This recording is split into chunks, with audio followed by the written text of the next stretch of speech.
안녕하세요. 책 읽어주는 여자 에젤 강미경입니다.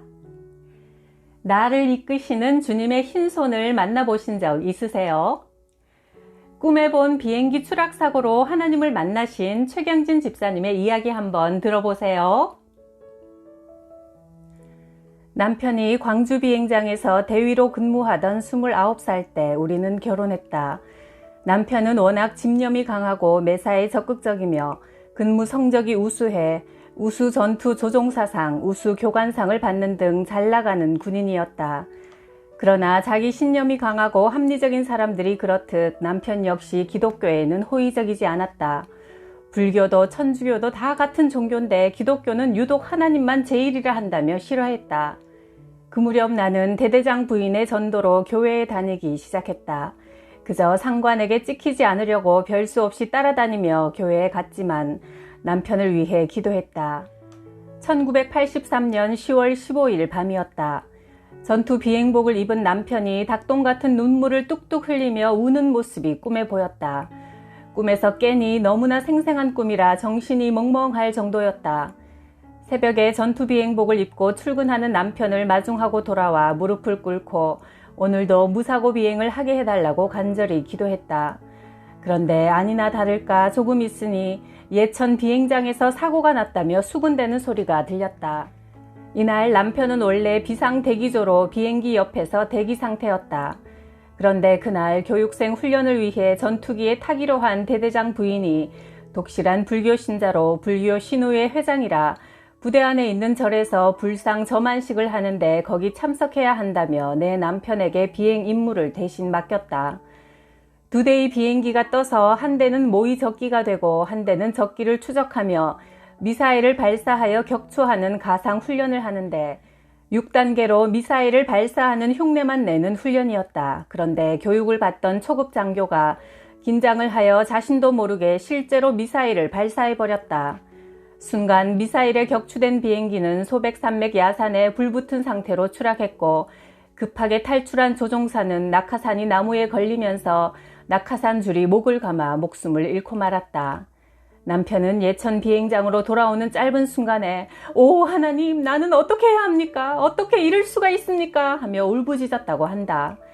미사일 버튼을 눌러버린 초급 장교는 눈물을 흘리며 남편 앞에 무릎을 꿇고 나를 죽여주십시오 라고 흐느꼈지만 이미 엎질러진 물이었다. 남편이 직접적으로 잘못한 것은 아니지만 당시 지휘자로서 책임을 져야 하는 처지였다. 당시 부대에는 교회도 있고 절도 있었다. 절에 불상이 부서져 근처에 있는 직지사에서 불상을 바꾸고 불상의 눈에 생명을 불어넣는 점안식을 하는 날이었으나 이 사고로 점안식이 취소되었다. 이제 남편은 어떤 징계를 받게 될까? 나는 왜 그런 꿈을 꾸었을까? 왜 사고가 났을까? 온통 불안하고 괴로운 마음으로 떨고 있는데 군산 비행장 근처에 있는 헤브론 교회 임양덕 전도사님이 찾아오셨다. 임 전도사님은 성경을 펴들고 이사야 30장 26절 말씀을 읽었다. 하나님께서 그 백성의 상처를 싸매시며 그들의 매맞은 상처를 고치시는 날에는 달빛은 햇빛 같겠고 햇빛은 7배나 밝아질 것이다. 예수님만 바라보세요. 이 가정을 향한 하나님의 좋은 계획이 있습니다. 라는 말씀을 듣자 하나님을 원망하던 마음의 풍랑이 잔잔해졌다. 3일 후 밤 12시쯤 남편이 지친 모습으로 돌아왔다. 직위 해제, 감봉 처분, 근신, 영창만 가지 않았지 군인으로서 부끄러운 모든 처벌은 다 내려진 상태였다. 자랑스런 대한민국의 파일럿이라는 긍지와 자부심을 갖고 있던 남편의 모든 것은 그렇게 한순간에 날아갔다. 여보 미안해 하며 전투 조종복을 입고 엉엉 우는 남편의 모습이 매우 낯익었다. 아 그래 꿈속에서 바로 저렇게 울었었지. 나는 소스라치게 놀랐다. 여보 당신의 이 모습을 내가 꿈속에서 생생히 보았어. 육군에서는 부대를 통솔하는 지휘관이 꽃이고 해군에서는 함장이 꽃이라면 공군에서는 전투기 조종사가 꽃이다. 그러나 이제 남편은 비행장 근무를 접고 서울 국방부로 자리를 옮기게 되었다. 우리는 서울에 집을 얻을 돈도 없었기에 발걸음은 천근만근이었다. 나는 교회의 모든 예배에 참석하며 하나님께 울부짖으며 기도했다. 2달 후 1월 16일 결혼 기념일 날 밤 꿈에 이 세상에서는 볼 수 없을 것 같은 새하얀 손이 나타나더니 성경을 가리키면서 내가 너를 가까이 하려고 거듭나게 했다 하는 것이다. 꿈에서 깨고도 희열에 감싸인 나는 온통 땀으로 뒤범벅이 되어 있었다. 우리 가정이 겪은 고난의 뒤안길에 하나님의 역사가 있구나 확신이 생기자 공중을 훨훨 날듯이 기뻤다. 나는 걱정 없다. 내 곁에는 하나님이 계신다. 이런 소리들이 폭죽처럼 내 마음속에서 터지고 있었다. 남편은 이 일을 계기로 나와 함께 교회에 다니며 신앙생활을 시작했고 매일 새벽 기도도 함께 다녔다. 남편은 국방부에서 봉직하는 동안 틈틈이 시간을 내어 공부해 3년 후 민항기 조종사 항공 면장을 땄고 87년 대한항공에 입사했다. 이때부터 무릎 꿇고 기도하다가 발등에 혹이 생길 정도로 기도에 힘쓰며 수시로 금식하며 하나님을 더욱 친밀히 알아가는 신앙인이 되었다. 어느 날 공군 19기 부인들의 친목회에 나갔다. 우리는 모임 때마다 재미삼아서 한 사람이 50만 원을 타갈 수 있는 계를 했는데 그날 내가 50만 원을 타게 되었다. 먼저 탔던 개원들은 나는 반지를 했다, 목걸이를 했다, 골프채를 샀다고들 했다. 모임을 마치고 집에 돌아온 밤 10시쯤 아는 집사님한테서 전화가 걸려왔다. 오늘 우리 여전도회가 영등포 쪽방촌 사람들을 위해 사역하는 광야교회를 다녀왔어요. 요즘 같은 세상에도 이런 교회가 있다니 불쌍해서 볼 수가 없었어요. 임명희 담임 목사님은 교회 문제 때문에 40일 금식기도에 들어갔대요. 그런데 사모님이 더 훌륭해요. 가방 속에 늘 휴지를 넣어 다니면서 노숙자, 불황인들의 코를 닦아주고 토한 것도 다 닦아준대요. 어떻게 그런 일을 할 수가 있는지 말이에요. 전화를 끊고 나니 가슴 깊은 곳에서 하나님의 음성이 들려왔다. 네가 오늘 타가지고 온 50만 원은 이때를 위해 준비되었다. 아니, 제 지갑에 들어있는 50만 원을 어떻게 하셨어요? 나는 광야교회가 어디에 있는지도 몰라요. 그러나 내 눈에는 눈물이 고였다. 이 세상에 돈 많은 사람, 지위 높은 사람, 똑똑한 사람이 얼마나 많은데 그럼에도 불구하고 하나님께서 나를 사용해 주시겠다니 감격하여 나도 모르게 하나님 감사합니다. 미련하고 약한 저를 귀한 일에 사용해 주시니 감사합니다 하며 무릎을 꿇었다. 그러고는 즉시 광야교회 계좌번호를 알아내어 다음날 아침 은행으로 달려가서 50만 원을 송금했다. 며칠 후 광야교회 사모님이 전화를 하셨다.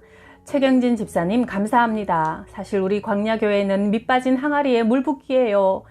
120여 명에게 하루 세끼 식사와 잠자리를 제공하면서 복음을 심어주고 그들이 구원받고 새로운 인생을 살 수 있도록 돕다 보니 너무나 많은 비용이 들어요. 지금 목사님은 교회를 철거하려는 구청 직원들 때문에 40일 금식기도 하러 기도원에 가셨고 수도세 2달분 60만 원을 내지 못해 단수한다고 통지가 왔었어요. 그런데 집사님의 헌금 덕분에 계속 물을 쓸 수 있게 되었어요. 감사합니다.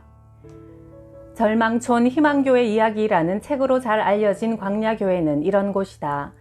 영등포역에 내려서 화려한 롯데백화점 오른쪽 골목길을 따라 걸어 들어가면 또 다른 서울의 세계가 나타난다. 800여 개의 쪽방촌, 서울의 치안이 미치지 못하는 절망촌 안에는 사회로부터 버림받고 인생에 실패한 사람들이 모여 술과 마약에 찌들어 살아가고 있다.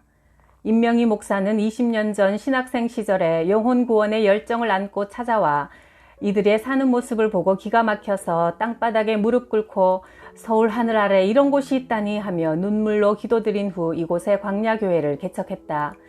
그는 쓰리고 아픈 그들의 원망을 들어주고 상처를 싸매주며 19년 동안 쪽방 사람들의 절망을 예수 그리스도를 통해 희망으로 바꾸는 일에 보냈다. 추석 때 노숙인들에게 음식 만들어주는 봉사를 하려고 광야교회를 찾아갔다. 교우들이 보내준 떡과 음식을 나누는 행사를 며칠 동안 한 뒤 작별 인사를 드리려고 임명희 목사를 찾았다. 창고 같은 작은 방에 쥐와 바퀴벌레가 우글거리는 곳에 임명희 목사님이 얼굴은 노랗고 피곤에 찌든 모습으로 링거를 맞고 누워 계셨다. 주사를 맞으면서도 연신 추워서 떠는 목사님 모습이 안쓰러웠다. 고작 5%짜리 포도당이 들어있는 링거가 무슨 힘이 되겠나 하는 안타까움에 마음이 아팠다. 집으로 돌아와 임 목사님의 건강을 위해 기도하는데 하나님의 음성이 들려왔다. 임명희 목사에게 지금 필요한 것은 포도당이 아니라 홍삼이다. 임명희 목사는 홍삼을 먹어야 한다. 너무나 깜짝 놀란 나는 천장을 바라보며 홍삼이라고요? 했다. 다음날 아침 백화점 문이 열리자마자 홍삼을 사서 집에 있는 약탕기를 가지고 광야교회를 찾아갔다. 그것을 받은 사모님이 깜짝 놀라며 어떻게 이런 일이 다 있냐고 신기해했다. 목사님이 일주일 전부터 홍삼이 먹고 싶다고 하셨지만 너무 비싸서 사드릴 수가 없었는데 집사님이 사오셨군요. 그 뒤로 임 목사님은 몸이 따뜻해져 추워서 고생하는 일이 없어졌다고 한다.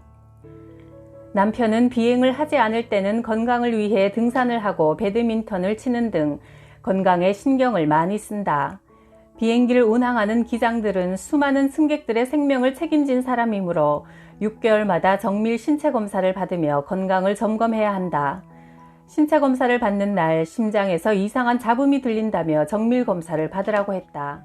심장에 이상이 있다면 비행기 조종사로서의 생명은 끝나는 것이라 남편은 낙심했다. 나는 남편을 격려했다. 하나님께 기도하면 됩니다. 하나님께서 지금까지 우리를 이끄시고 간섭하셔서 여기까지 왔는데 무슨 걱정이에요. 환난 날에 나를 부르라 하셨으니 우리 함께 기도합시다. 우리가 끝이라고 절망할 때 하나님은 시작하지 않으셨어요? 나는 임명희 목사님께도 기도 부탁을 드렸다. 정밀검사 결과가 나오기 전날 임 목사님에게서 전화가 왔다. 최 집사님, 기도하는 가운데 박 집사님의 심장 속에서 검은 물체가 빠져나가는 것을 보았습니다. 그러니 걱정하지 마세요. 검사 결과가 나오는 날 세브란스 병원 정남식 박사님은 이렇게 말했다. 심장 판막이 조금 찌그러졌지만 비행을 해도 괜찮겠습니다. 이후로 우리 부부는 광야교회에 다니며 노숙인들을 섬기는 것을 기쁨과 영광으로 여겼다. 우리 삶에 일어나는 모든 일은 우리를 하나님께로 더 가까이 이끄는 은혜의 자석인 것 같아요. 그러니 절망하지 말고 기도하면 하나님을 만나는 복이 될 줄 믿습니다. 구독, 좋아요, 댓글로 늘 저와 함께 해주셔서 감사해요.